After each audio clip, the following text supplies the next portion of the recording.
Have you ever watched the market move exactly where you predicted but without you? मेरे साथ तो बहुत बार हुआ है भाई। मैं बहुत अच्छे से ट्रेडिंग प्लान बनाता हूँ, मार्केट एनालाइज करता हूँ प्रॉपरली, वेट करता हूँ पेशेंटली अपनी एंट्री लेवल पे आने का मार्केट के, but then I miss the entry and वो मूव चला जाता है मेरे फेवर में एंड मैं बोलता हूँ कि मेरे को पता था कि यही होने वाला है एंड फिर मैं रिग्रेट करता हूँ, मैं गलत ट्रेड ले लेता हूँ। उसके बाद जो मेरे को विनिंग ट्रेड मिलना चाहिए था उस ट्रेड में मुझे लॉस होता है। मुझे पता है ये प्रॉब्लम मोस्टली हर एक ट्रेडर ने फेस करी होती है अपनी जर्नी में। क्यों? क्योंकि उसका रीजन मैं आपको इस वीडियो में देने वाला हूं। So let's start with this.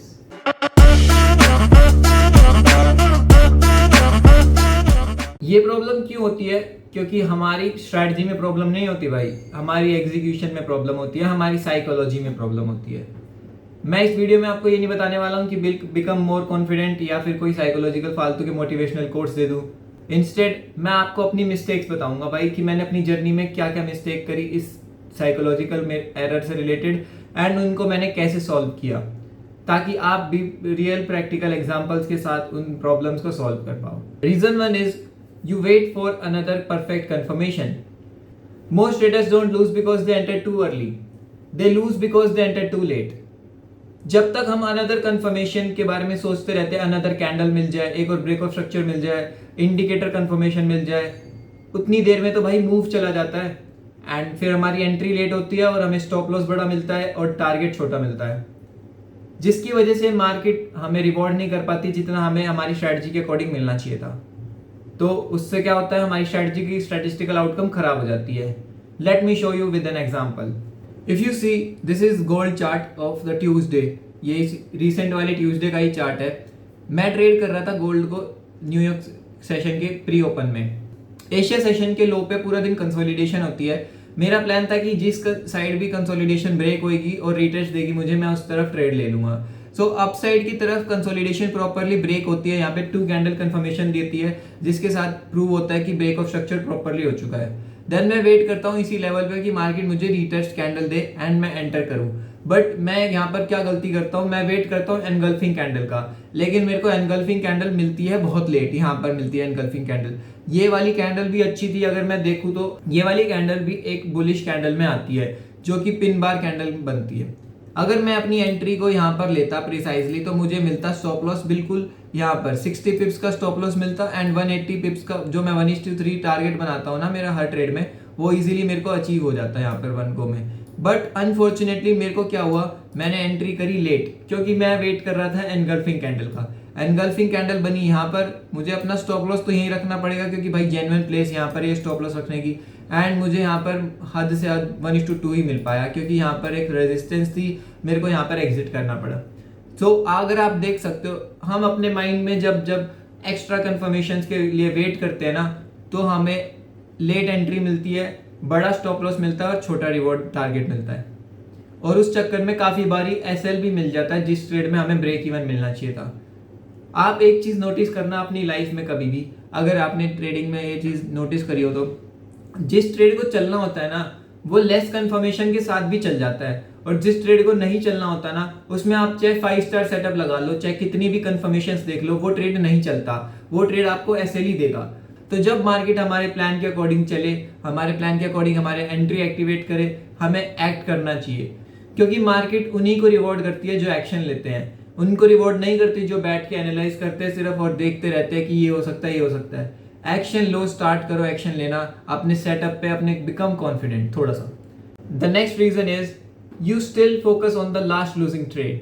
मतलब हमारी साइकोलॉजिकल एरर है भाई ये, हमारी साइकोलॉजी हमारे लास्ट के लूजिंग ट्रेड से जुड़ जाती है, उससे इमोशंस जुड़ जाते हैं और वो नेक्स्ट हमारे आने वाली 5 ट्रेड्स तक इफेक्ट करते हैं। हम अपने लास्ट लूजिंग ट्रेड से ही बाहर नहीं निकल पाते, उसके चक्कर में हम अपने नेक्स्ट ट्रेड में हेजिटेट करते हैं लेने से पहले कि ये भी लॉस ना हो जाए यार, इसमें भी अगर लॉस हो गया तो दिक्कत हो जाएगी, क्या मैं इस ट्रेड को लूँ या नहीं लूँ। हम अंडर कॉन्फिडेंट फील करते हैं एंड हमारी स्ट्रैटेजी से हमारा कॉन्फिडेंस थोड़ा सा कम हो जाता है, जिसकी वजह से नेक्स्ट ट्रेड जो हम लेना चाहते हैं वो नहीं ले पाते और उसमें टारगेट हिट हो जाता है।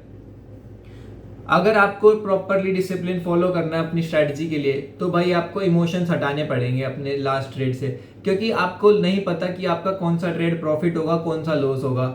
जीरो सम गेम है भाई ट्रेडिंग, उसको आपको समझना पड़ेगा कि कभी भी ना हमारे जो प्रॉफिट लॉस है वो हमको नहीं पता कि कौन से वाले ट्रेड में आएंगे। हमें यह पता है कि हमारे स्ट्रैटेजी का आउटकम जो है वो 10 ट्रेड में हमको 6 में से 7 ट्रेड प्रॉफिट करके देगा और 3-4 ट्रेड लॉसिंग आएंगे। अब ये नहीं पता कि 3-4 लॉस कोई भी आ सकते हैं, चाहे पहला ट्रेड ही लॉस लग जाए, चाहे अगला ही लॉस लग जाए, उसके बाद एक प्रॉफिट आएगा, उसके बाद लॉस लग जाए, तो ये चीज़ नहीं पता। तो इसीलिए हमें हर ट्रेड में इंडिपेंडेंटली उसको लेना चाहिए, उसको पीछे वाले ट्रेड से लिंक नहीं करना चाहिए। जब हम पिछले वाले ट्रेड से उसको लिंक कर देते हैं तो हमारी नेक्स्ट ट्रेड में हम प्रॉपरली जो एक्शन लेना है, हमारे को परफेक्ट डिसीजंस लेने होते हैं, वो हम नहीं ले पाते परफेक्टली। तो एक चीज़ आपको याद रखनी चाहिए कि मार्केट केयर नहीं करती कि आपके साथ लास्ट ट्रेड में क्या हुआ है और आप किस माइंडसेट से बैठे हो। मार्केट उसी तरीके से मूव करती है जैसे मार्केट को मूव करना है। इसी के साथ नेक्स्ट मिस्टेक पे चलते हैं। You don't have enough data to trust your strategy blindly. क्या मतलब है कि आपके पास बैक टेस्टिंग का कोई डेटा ही नहीं है भाई। आपका बैक टेस्टिंग का डेटा नहीं है तो उस वजह से आपको कॉन्फिडेंस ही नहीं है अपनी स्ट्रैटेजी के ऊपर। और दूसरी बात कि हम स्ट्रैटेजी स्विच करते रहते हैं। अगर आपने साल में 5 बार स्ट्रैटेजी चेंज करी है तो आपको किसी पर भी ट्रस्ट नहीं है, किसी पर भी कॉन्फिडेंस नहीं है, इसलिए आप हमेशा हेजिटेट ही करते रह जाते हो अपने सेटअप्स के लिए। एंड जब वो सेटअप्स आते हैं तो आप छोड़ देते हो और वो ट्रेड छूट जाता है और वो टारगेट दे देता है। इसीलिए जब आप एंटर करते हो अपने ट्रेड में तो आपको हेजिटेशन रहती है, आपको फियर रहता है एंड कॉन्फिडेंस नहीं रहता। बैक टेस्ट करो अपनी स्ट्रैटेजी को, एटलीस्ट 100 ट्रेड्स का डेटा निकालो और या फिर 1 ईयर का मिनिमम डेटा आपको निकालना चाहिए ताकि आपको कॉन्फिडेंस बिल्ड हो, ताकि आपको पता चले कि आपकी स्ट्रैटेजी का क्या क्या सारे के सारे प्रूवन डेटा है, क्या ट्रैक रिकॉर्ड है, क्या आपके स्टैटिस्टिक्स हैं। उसके बाद ना एक माइंड में क्लैरिटी रहती है। अगर आपको आज लॉस भी होता है ना तो आपको फ़र्क नहीं पड़ता कि आपको ये पता है कि आपके आने वाले 10 ट्रेड में आपको प्रॉफिट ही होगा। आपके आने वाले 10 ट्रेड में आप प्रॉफिटेबली क्लोज करोगे, क्योंकि एक ट्रेड के से आउटकम डिसाइड नहीं होती है आपकी। ठीक है, तो नेक्स्ट मिस्टेक पे चलते हैं इसी के साथ। Fear of being wrong and losing money, because every losing trade feels personal. हर एक लूजिंग ट्रेड के बाद हमें ऐसा लगता है कि हम फेलियर है, हमें ट्रेडिंग नहीं आती। और 2-3 अगर बैक टू बैक लग जाए फिर तो भाई सारा गेम ही पलट जाता है। अगर लूजिंग स्ट्रीक लग जाए गलती से तो वो हमको पूरा का पूरा चेंज कर देती है, चाहे हमारी स्ट्रैटेजी कितनी अच्छी क्यों ना हो। हमको डाउट आ जाता है कि स्ट्रैटेजी अच्छी है या नहीं है, हमको स्विच करने पे मजबूर कर देती है मार्केट, क्योंकि एज अ ह्यूमन हम फेलियर नहीं ले पाते। एज अ ह्यूमन हमको फेलियर एक्सेप्ट करना नहीं आता, हमें लॉस लेना नहीं आता। लॉस को लेना जिस दिन आ जाएगा उस दिन हम समझ जाएंगे कि ट्रेडिंग कैसे करनी है। क्योंकि विनिंग ट्रेड्स तो हम कर लेते हैं, कोई बात नहीं, विनिंग ट्रेड्स के बाद तो हमारा कॉन्फिडेंस बूस्टअप हो ही जाता है अपने आप। लेकिन लूजिंग ट्रेड्स के बाद जो हमारा माइंडसेट बिगड़ता है ना, वो हमको लॉस और भी ज़्यादा करके देता है अगले ट्रेड्स में। तो इससे बंद करना है आपको, अपने इमोशंस को सेल्फ कंट्रोल रखना है, जिससे कि आप नेक्स्ट ट्रेड में कभी भी अपने पिछले ट्रेड से इमोशंस ना अटैच करो। एंड कभी भी ऐसा मत समझो कि भाई एक ही ट्रेड डिसाइड कर देगा आपकी स्ट्रैटेजी का आउटकम, या आने वाले 3 ट्रेड या आने वाले 5 ट्रेड। ट्रेडिंग को लॉन्ग टर्म गेम की तरह समझो, उसको समझो कि आपको कम से कम महीने में आप पूरा महीने का डेटा देखा करो, एटलीस्ट वीकली, कि आपने वीक में 10 ट्रेड लिए तो आपके 10 ट्रेड्स में से कैसे ट्रेड्स गए, क्या आपका वीक प्रॉफिटेबल रहा, क्या आपकी स्ट्रैटेजी ने इस हफ्ते लॉस दिया। बट अगर हफ्ता लॉस दे सकता है तो कोई बात नहीं, महीना प्रॉफिट देगा।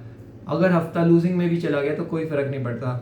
महीने के अगर आप 20 ट्रेड ले रहे हो या 30 ट्रेड ले रहे हो तो आप महीने के रिजल्ट्स देखो भाई, ना कि एक ट्रेड के या 3-5 ट्रेड के। कम ट्रेड्स के आउटकम पे जज मत किया करो अपनी स्ट्रैटेजी को, अपने आप को, अपने एज अ ट्रेडर कभी भी कम ट्रेड्स पे जज मत करो।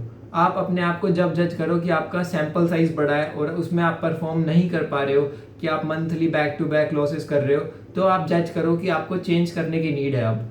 लेकिन अगर आप प्रॉपरली सब कुछ कर पा रहे हो और थोड़े बहुत लॉसेस आ रहे हैं बीच में, तो उस पर आपको स्ट्रैटेजी स्विच करने की या फिर कोई चीज़ चेंज करने की ज़रूरत नहीं है। आपको फेलियर फील करने की ज़रूरत नहीं है। आप प्रोफेशनल अच्छे ट्रेडर हो, आपको कॉन्फिडेंस के साथ ट्रेड्स लेने चाहिए।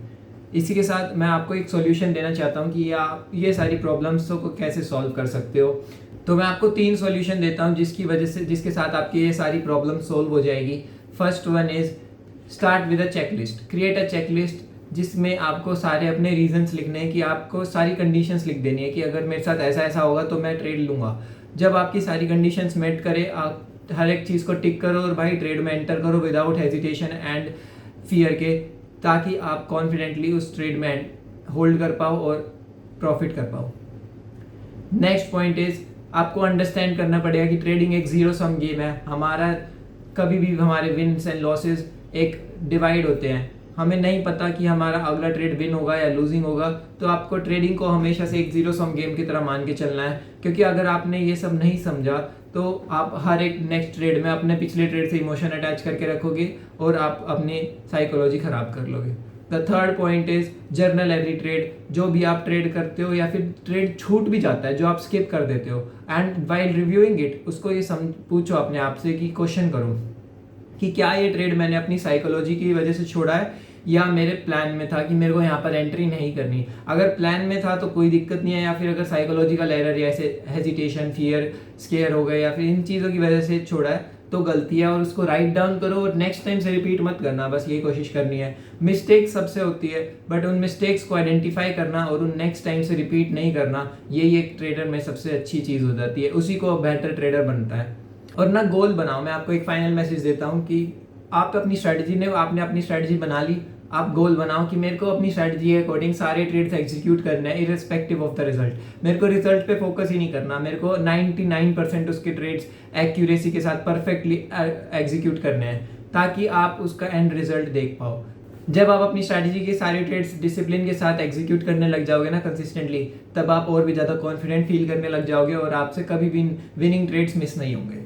If you feel this video helpful, like कर देना भाई वीडियो को, मेरे को मोटिवेशन मिलती है। कमेंट कर देना अगर कोई इनमें से आप फेस कर रहे थे problem, and see you in the next video. Thank you so much for watching.